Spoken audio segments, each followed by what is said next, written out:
বছরের এমন একটি দিন যেদিন একটি উপবাস, একটি স্নান আর একটি মাত্র মন্ত্র আপনার জীবনের বহু পাপ, দুঃখ ও বাধা দূর করতে পারে।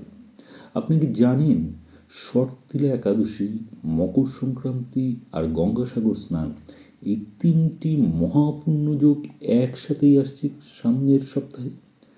আজকের এই ভিডিওতে আমরা জানব একাদশীর সঠিক সময়, কি খাওয়া নিষিদ্ধ, কোন দিনে উপবাস করতে হবে, পারণের শুভ মুহূর্ত আর গঙ্গাসাগর স্নানের সেই শক্তিশালী বিশেষ গোপন মন্ত্র যা জীবন বদলে দিতে পারে। সম্মানীয় দর্শকবৃন্দ, ভিডিওটি শেষ পর্যন্ত দেখুন, কারণ শেষের অংশটি কিন্তু ভীষণ গুরুত্বপূর্ণ। তো প্রথমেই জেনে নিই শর্তিলা একাদশীর সময়সূচি সম্পর্কে। বিশুদ্ধ সিদ্ধান্ত পঞ্জিকা অনুযায়ী আগামী মঙ্গলবার 28শে পৌষ তথা 13ই জানুয়ারি বিকেল 3:18 এই শর্তিলা একাদশী তিথি শুরু হচ্ছে এবং সেটি পরদিন 14ই জানুয়ারি 29শে পৌষ বুধবার সন্ধ্যা 5:53 গিয়ে একাদশী শেষ হচ্ছে। কিন্তু এখানে একটি গুরুত্বপূর্ণ কথা আপনাদের বলবো যে একাদশী তিথি মঙ্গলবারে শুরু হলেও একাদশীর ব্রত এবং উপবাস সেটি কিন্তু বুধবারেই পালন করতে হবে। এবার চলুন জেনে নিই একাদশীতে কী খাওয়া নিষেধ। একাদশী চলাকালীন আপনারা বিকেল 3:18 পর্যন্ত কোনো মতেই কলমি শাক খাবেন না, আর তারপরে শিম খাওয়া কিন্তু নিষিদ্ধ বলে শাস্ত্রে বলা হয়েছে। মনে রাখবেন, একাদশীতে ভুলবশত এই সমস্ত যদি নিষিদ্ধ খাদ্য আপনি গ্রহণ করেন, তাহলে কিন্তু আপনি যে কষ্ট করে যে ব্রত করছেন সেই ব্রতের কিন্তু পূর্ণ ফল আপনি লাভ করতে পারবেন না বলে শাস্ত্রকাররা বলে থাকেন। এবার চলুন শর্তিলা একাদশীর উপবাস এবং ব্রতের মাহাত্ম্য সম্পর্কে জেনে নিন। শর্তিলা একাদশী, বিশেষভাবে তিলা কথাটি এসছে তিল থেকে। শট মানে হলো বাংলায় ছয় রকম তিল দানের কথা এখানে বলা হয়েছে। তার মধ্যে তিল দান, তিল স্নান এবং তিল ভোজনের জন্য কিন্তু এই একাদশী প্রসিদ্ধ। এই দিনে ভগবান বিষ্ণুর আরাধনা করলে এবং ভগবান বিষ্ণুকে স্মরণ করলে, তিল দান করলে তার দারিদ্র দূর হয়, পাপক্ষয় হয়, পারিবারিক অশান্তি নাশ হয়, মোক্ষ লাভের পথ সুগম হয় বলে শাস্ত্রে বলা হয়ে থাকে। বিশেষ করে যারা আর্থিক সমস্যায় ভুগছেন, কাজে বাধা পাচ্ছেন বা দীর্ঘদিন কোনো কষ্টে রয়েছেন, তাদের জন্য এই একাদশী অত্যন্ত ফলপ্রসূ বলে শাস্ত্রকাররা বলে থাকেন। এবার চলুন জেনে নেই একাদশীর পারণের শুভ সময়ের কথা। কারণ আপনি একাদশী করবেন আর যদি পারণ না করেন, তাহলে কিন্তু একাদশী ব্রত সম্পূর্ণ হয় না বলে শাস্ত্রকাররা বলে থাকেন, আপনারাও সেটা জানেন।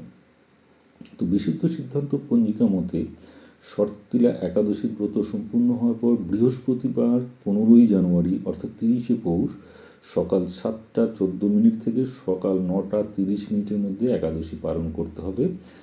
আপনারা চেষ্টা করবেন এই সময়ের মধ্যেই, শুভ মুহূর্তের মধ্যেই একাদশীর পালনটি করতে, তাহলে কিন্তু যেটা বললাম যে ব্রতের ফল কিন্তু আপনি সম্পূর্ণ ফল আপনি লাভ করতে পারবেন। এবার ওই একই দিনে কিন্তু মকর সংক্রান্তি এবং গঙ্গাসাগর মেলা পড়েছে, সুতরাং ওই দিনটি কিন্তু বিশেষ তাৎপর্যপূর্ণ, সেটা আগেই বললাম। পৌষ সংক্রান্তি বা মকর সংক্রান্তির সঙ্গে গঙ্গাসাগর মেলা, শাস্ত্রমতে বলা হয় গঙ্গায় স্নান সর্বোত্তপূর্ণ, কিন্তু গঙ্গাসাগরে স্নান সহস্র গঙ্গা স্নানের সমান ফল দেয়। কথায় রয়েছে সব তীর্থ বারবার, গঙ্গাসাগর একবার। এই দিনে কপিল মুনির আশ্রম দর্শন, গঙ্গা এবং সাগরের সঙ্গমে স্নান জীবনের বহু জন্মের পাপ নাশ করে বলে সনাতনী হিন্দু ধর্মের মানুষেরা কিন্তু যুগ যুগ ধরে বিশ্বাস করে আসছেন। এবার আপনাদের জানাবো গঙ্গাসাগর স্নানের সেই বিশেষ গোপন মন্ত্রটি। গঙ্গাসাগরে স্নানের সময় যদি আপনি এই মন্ত্রটি পাঠ করেন, তাহলে স্নানের পুণ্য বহু গুণে বৃদ্ধি পায়। তং দেব সরিতাং নাথ, তং দেবী সরিতাম্বরে, উভয় সঙ্গমে স্নাতা মুঞ্চামি দুরিতানি বই। অর্থাৎ হে দেবী গঙ্গা, হে দেব সাগর, আপনাদের সঙ্গমে স্নান করে আমি আমার সমস্ত পাপ মুক্ত করতে চাই। তো সম্মানীয় দর্শকবৃন্দ, এমন তিথি এবং যোগ কিন্তু বারবার আসে না।